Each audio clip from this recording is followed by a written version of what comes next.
Hi everyone, and a special hi to myself. I am back recording. It's been a journey to come to this place where I am now, recording for myself, to myself, and in exchange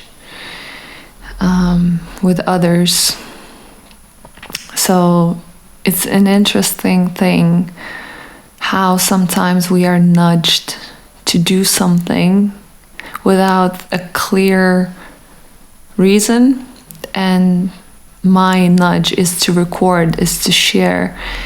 I don't have a clear reason for that. I just know that something within me wants to express, wants to be heard, wants to be seen, and it may be coming from a place where in childhood I've not had that.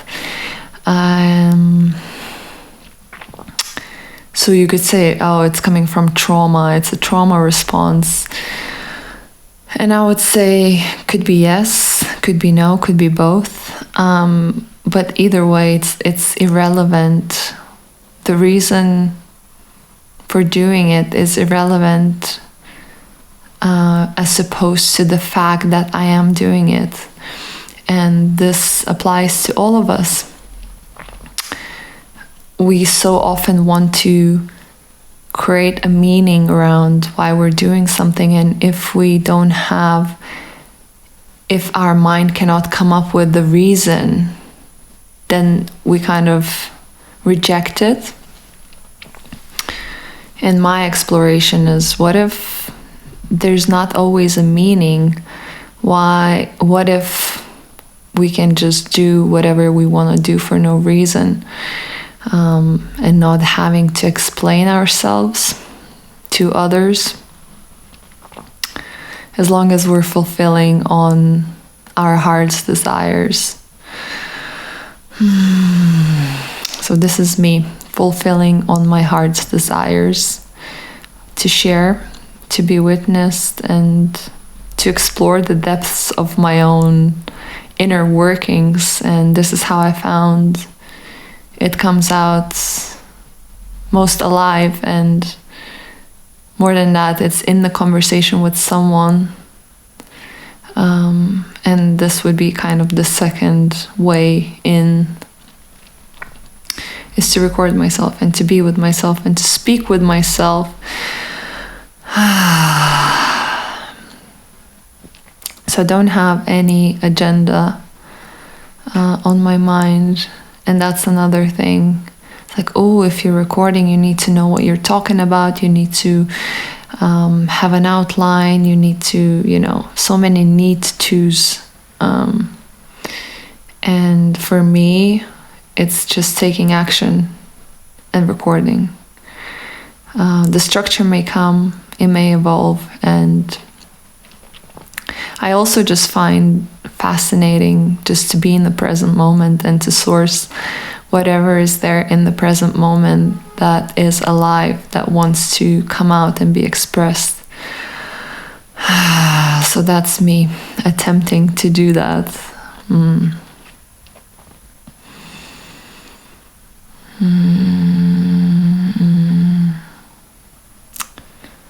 Yeah, just landing after 2 weeks pretty much of intense inner outer work. And the month of June has been for me quite transformational. And it's interesting because last year has been the same, and I'm like, ooh, I'm seeing some patterns here. June, what's up with June? At the same time, it's so refreshing and so nourishing to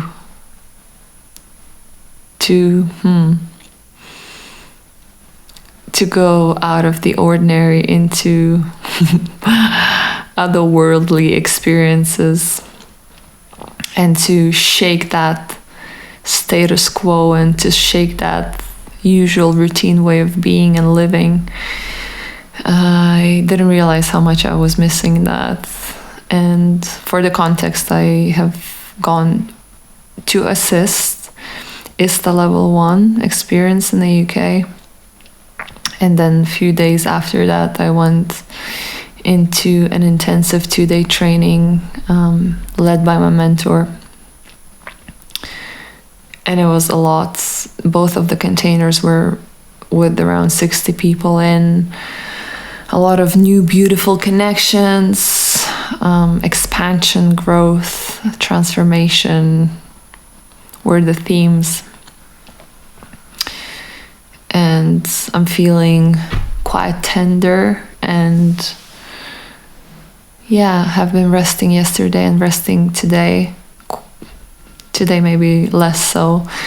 Really feeling my body. And also, fun thing that I've captured was by tracking my cycles, where exactly in my cycle I get those energy crashes, which I am now in the coming out of it. But I'm just fascinated by data and understanding myself through data and growing and expanding through that.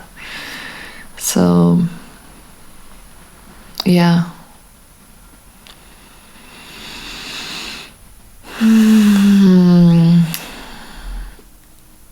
One of the insights that I'm riding on right now is, how can I love myself even deeper, even stronger, even harder in the moments where I just feel like shit, in the moments where I feel like I'm not showing up, I'm not doing my best. The low moments of energy, low moments of mood, I'm like, fuck, this is the work.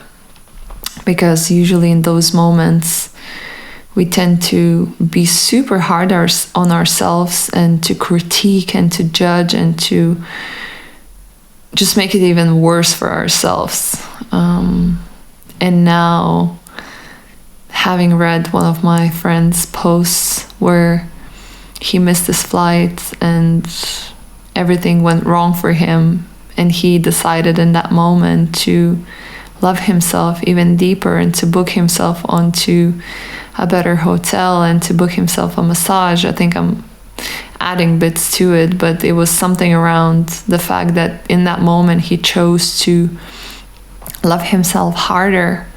And I was like, whoa, that's the work. That's the work, is to love ourselves even deeper in the moments where the pull is to like be really harsh and brutal on ourselves. So that has been an interesting insight to deepen into. And it's interesting how we know intellectually some of these things, and we hear those things over and over again, and sometimes we're like, oh yeah, I got that. And then another thing happens and we're like, oh no, maybe I didn't get that fully. So every time something happens, every time we're failing is an invitation to deepen that self-love and deepen the commitment.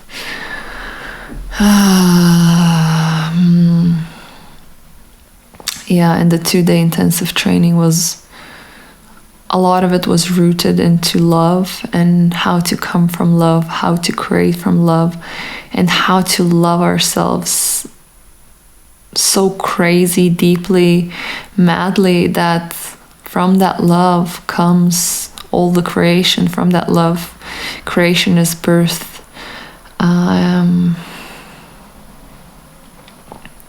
So that also helped me to land that love and compassion deeper into my body, into my awareness. And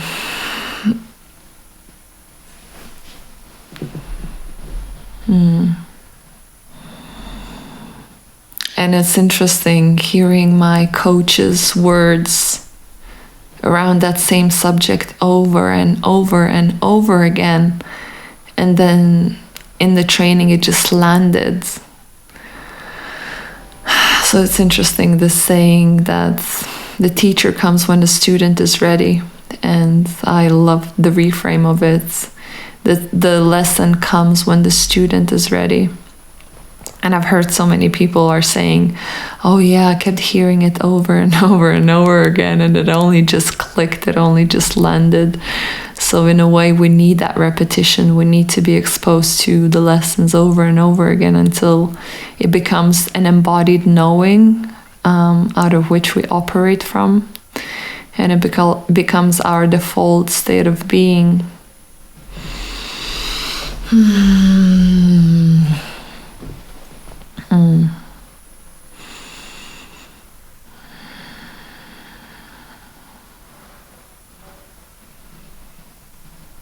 And it's okay to pause. And actually, as I am quite slow in, like, that's a compliment. That's a compliment for myself. I am quite slow and slowing down and introspective, and I go within as much as I can to feel what I'm speaking or to source whatever is next to that I want to share. And actually, we were discovering our signature note on the 2-day intensive training, and it was led by a man, I think Steve Pearson. I might be butchering it completely. Anyway, he's teaching celebrities and kings and queens on discovering their voice and how to create a magnetic voice that radiates and attracts. And the way he was speaking, I don't think I've ever been so engulfed and mesmerized and hypnotized by someone speaking. Yeah, I was just captivated. I don't think I've ever held such strong presence with such low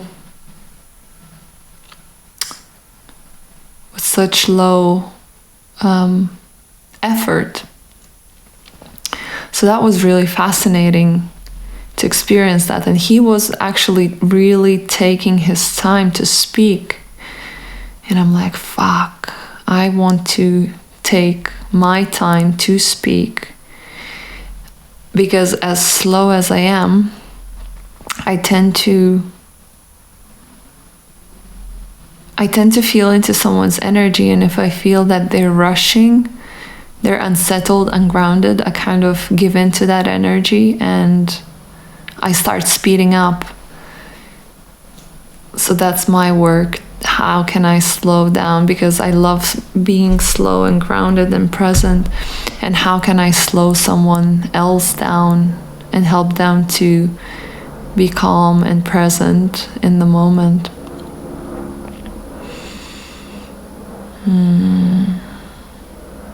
And accessing that signature note, which I didn't quite grasp, but I feel like it comes from the very grounded space within, when we're very attuned, and it's almost like vibrating somewhere here.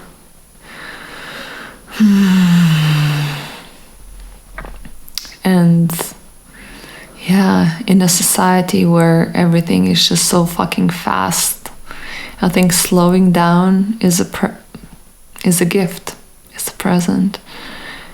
To stay grounded and stay in our center, in our truth, when everything else moves 100 miles per hour. How can we stay grounded? How can we stay present in our truth, in our self-expression, and not get carried away by the moving parts of life?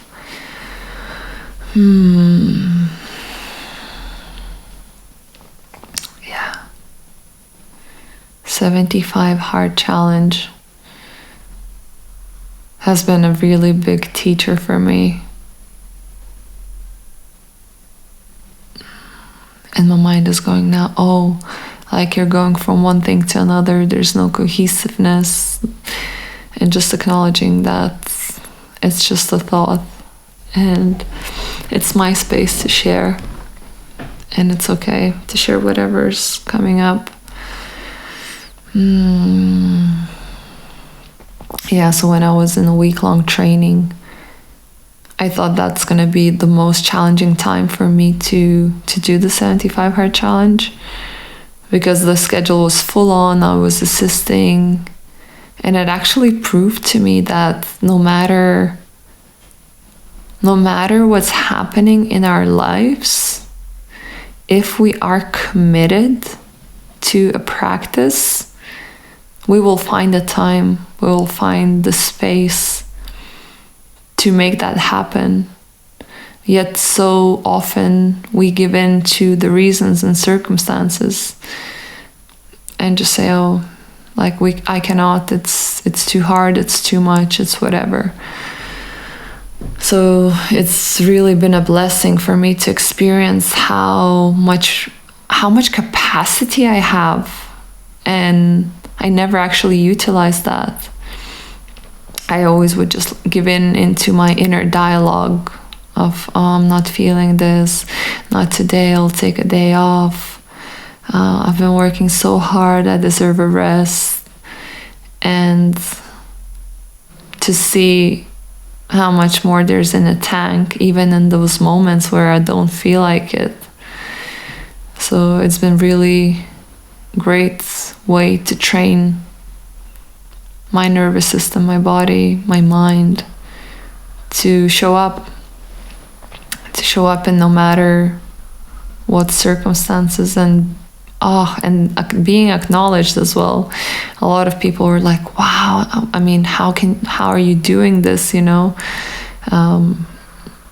acknowledging me for that, and me just taking that all in and be like, yes.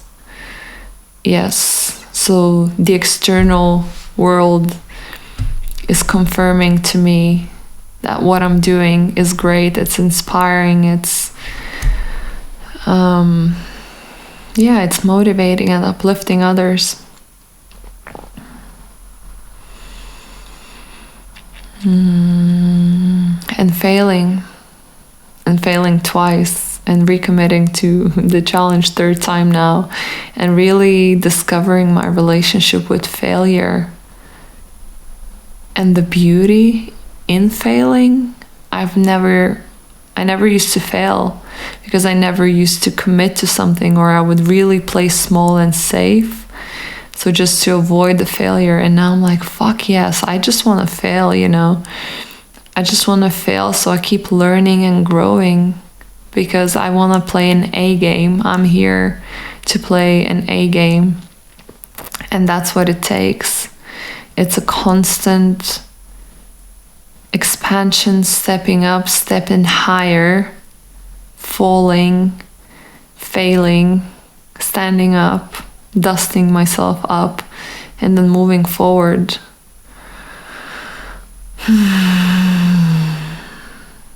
Picking up the lessons and learnings and moving forward. It's like collecting those failures in my backpack and moving forward, having them as tools for the journey that's to come.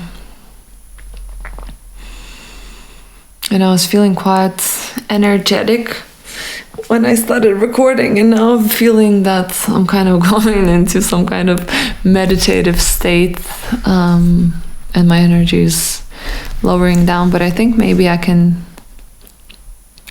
stop here now and let that be enough. And actually what I just did with the face, I usually do right before I stop recording, because I'm like, I failed or whatever. I pull a face and then I stop recording. But I'm now like, just let it be, let it be, let it be, let it be, let it be, let it be. Speaking words of wisdom, let it be. Boom, boom, boom. I'm gonna end there. Thank you for witnessing. Thank you for your presence. And I'll see you in the next one.